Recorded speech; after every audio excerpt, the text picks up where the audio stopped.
Alors allons-y pour la correction en vidéo de cet exercice 2, auquel il manquait peut-être un petit peu par rapport à un exercice de bac une consigne, c'est que quand on demande de résoudre l'équation de E, ici je pense que dans un sujet de bac on aurait demandé de résoudre l'équation homogène y' plus y égale 0, ce qui correspondait à ce qui avait été vu en cours. Alors déjà, par contre, la première question vous demande de trouver une valeur de A. Donc A joue bien le rôle d'une constante. Et il faut que la fonction P de t vérifie l'équation différentielle. Alors pour cela, il faudrait calculer P' de t, calculer P de t, enfin calculer P de t, ça a déjà été fait, et vérifier que Y', donc P' de t, plus P de t soit égal à 4 puissance moins t. Alors, P' de t se fait en deux étapes, puisque vous avez donc, il faudrait poser U égale AT par exemple, auquel cas U' serait égal à A, puisque A joue le rôle d'une constante. V qui serait égal à E puissance moins t, et V' qui serait égal à moins E puissance moins t. Après, il y a d'autres possibilités, hein. Il y a la possibilité de mettre A en facteur et de dériver t E puissance moins t. Enfin bon, bref, voilà. En tout cas, on est censé trouver sur P' de t, donc U' V plus UV', A E puissance moins t, moins AT E puissance moins t. Voilà. P de t, bon, ben, on sait que c'est donc AT puissance E puissance moins t. Et donc, en fait, quand on ajoute P' de t et P de t, ben, on voit que ça et ça se supprime. Donc, il reste A E puissance moins t. Donc, en fait, le fait que P soit solution de l'équation différentielle, eh bien, s'exprime, donc ça se rédige, hein, P, solution de l'équation différentielle, ben, on écrirait ouais, P' de t plus P de t égale 4 puissance moins t. Et là, j'écourte un petit peu le calcul parce que je viens de dire à l'oral, mais ça et ça supprime, donc ça revient à écrire A E puissance moins t égale 4 E puissance moins t. Et donc, par identification, A est égal à 4. Alors, effectivement, P de t, donc, ça devient, première question, 4 t E puissance moins t. Deuxième question, résoudre alors l'équation E. Donc, on va parler de l'équation homogène. Donc, deuxième question. L'équation homogène Y' plus Y égale 0, qui est équivalent à Y' égale moins Y pour bien que ça ressemble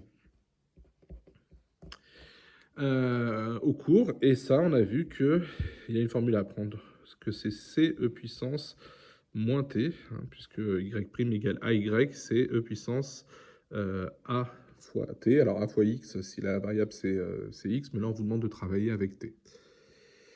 Voilà ce que c'est que Y. Et donc, ça c'est le cours, hein. Donc c'est ce truc-là, plus ce truc-là, qui va être les solutions générales, vont s'écrire comme ceci. Donc les fonctions f de t, qui serait solution de l'équation différentielle, s'écrirait sous la forme f de t égale, donc ce qu'on a trouvé, 4t puissance moins t, plus c puissance moins t. Éventuellement, on peut factoriser par puissance moins t. Ça fait 4t plus c, que je ne connais pas encore, hein, puisque c, en fait, appartient à R et donnera tout l'ensemble des solutions de l'équation différentielle. Voilà pour cette deuxième question, qui est effectivement un peu un problème. C'est-à-dire que si on la résout pas, on a du mal à faire la suite, mais on aurait pu quand même, hein, pour les élèves qui ne s'y sont pas arrivés, expliquer en connaissant son cours ce qu'on aurait dû à peu près trouver, et en tout cas comment on aurait fait les questions d'après, parce que généralement c'est pas parce que la question était qu'on n'a pas fait une question qu'on peut quand même pas expliquer la méthode de ce qu'on ferait après. Donc après on cherche f de 0 égale 0,2. Ok. Troisième question. On veut que f de 0, en fait, en particulier, on veut chercher la solution qui vérifie f de 0 égale 0,2. Donc ça va donner que, si je remplace t par 0, ça va donner c. Donc 4t, ça va faire 4 fois 0, plus la valeur de c, donc juste au-dessus, hein, je remplace t par 0, fois e puissance moins t, donc e puissance moins 0. Il faut que le résultat soit égal à 0,2. Alors ça fait 1, ça fait 0. On va voir directement c égale 0,2. Donc notre fonction devient, la solution particulière qui nous intéresse, c'est donc 4t plus 0,2 e puissance moins t. Et donc c'est cette fonction-là qui, le jour d'un exercice de bac, serait donné pour qu'on puisse quand même continuer, entre autres, chercher le maximum de cette fonction-là. Alors, je vais redériver cette fonction-là, parce que je vais chercher son maximum, donc 4t e puissance, donc f de t, je vais le remettre ici, égale 4t plus 0,2 e puissance moins t. Je pose, alors on aurait pu, avec l'équation différentielle, revenir sur ce que c'était que f' de t, etc. Là, je vais le refaire à la main. Donc, u serait 4t plus 0,2. Donc, u' sera égal à 4. Et si v e puissance moins t, v' est égal à moins e puissance moins t. Je vous rappelle, j'ai oublié de le dire tout à l'heure, que la dérivée de e puissance u, c'est u' e puissance u. C'est pour ça qu'il y a ce moins 1 qui arrive avant le e puissance moins t, en multiplication. Du coup, f' de t devient, alors, u'v, 4 puissance moins t, plus uv'. Donc, on va tomber sur, je refactorise le tout, 4t plus... pourquoi je dis 4t moins? Oui, ce 4t là. Alors, moins 4t, parce que ça va être en moins. Il va être multiplié uv'. Désolé, je fais pas les étapes, hein, mais comme je vais faire ça fois c, donc ça fois ça, donc ça fois ça, là, c'est mieux, ça fois ça. Je vais avoir le moins qui arrive ici, le moins qui arrive pour le 0,2, et donc avec le 4, ça fera plus 3,8 de puissance moins t, qui est du signe donc de moins 4t plus 3,8, parce que notre puissance moins t, il est gentiment positif. Donc du coup, ça va me donner la valeur du maximum, hein, puisque ça va être quelque chose qui va être positif puis négatif, donc la fonction sera croissante puis décroissante, donc il y aura bien un maximum. Il faut déterminer quand est-ce que moins 4t plus 3,8 vaut 0, ce qui équivaut à t égale 3,8 sur 4, ou encore 0,95. Et ça, c'est ce qu'on va appeler la valeur de t0, puisque ça va être la valeur du maximum, puisque ce qui va se passer, c'est que jusqu'à 0,95, alors on étudie la fonction sur 0 plus l'infini, je crois. Je vois pas de restriction. En tout cas, t, bien sûr, c'est un nombre positif. Donc, a priori, sur 0 plus l'infini, notre f' de t. Donc, puisque c'est le signe de moins 4t plus 3,8 qui descend, donc ça passe du plus au moins, et f de t. Donc ça, c'est ce qu'on appelait la valeur t0, hein, le 0,95.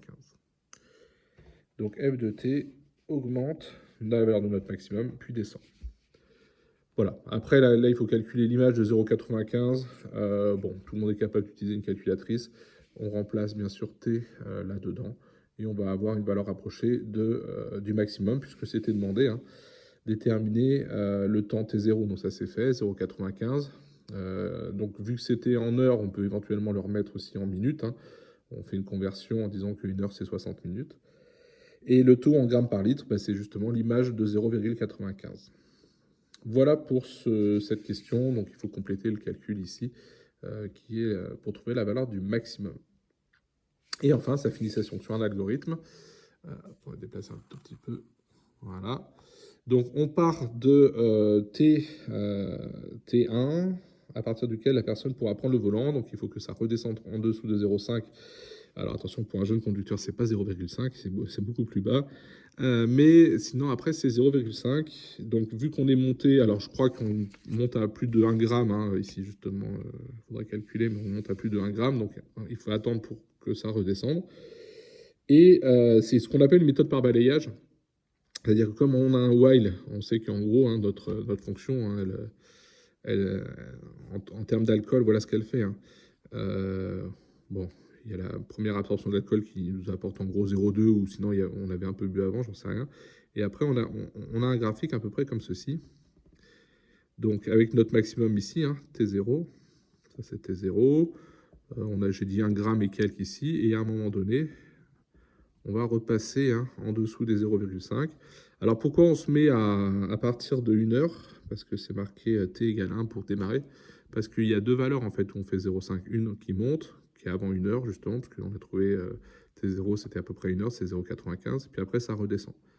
Donc on démarre de 1 et après on fait une méthode par balayage en fait. C'est-à-dire qu'on va calculer la valeur de t et tant que cette valeur de t, pardon, on va calculer les différentes valeurs de f plutôt, parce que ça c'est les...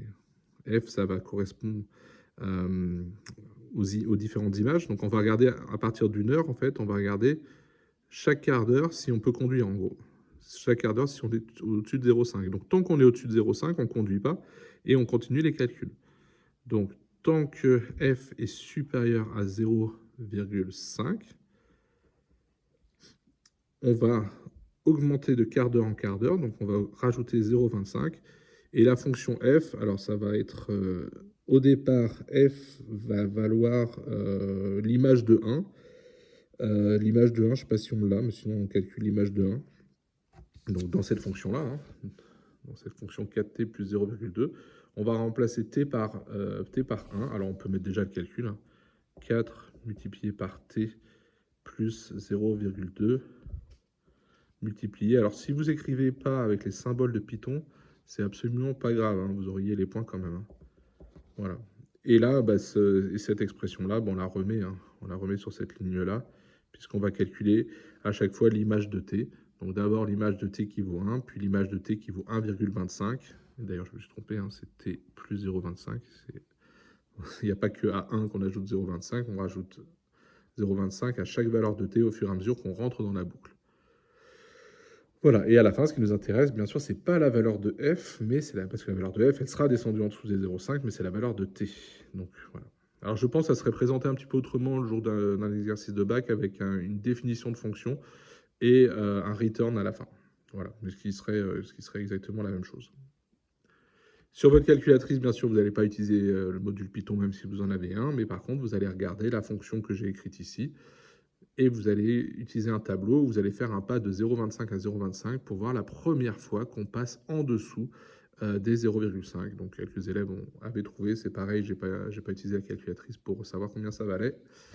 La vidéo faisant déjà 12 minutes, bah, je pense qu'il y a assez d'explications sur cet exercice que, bien sûr, il est possible de revoir comme vous voulez, en espérant que cet exercice a été mieux compris après cette vidéo.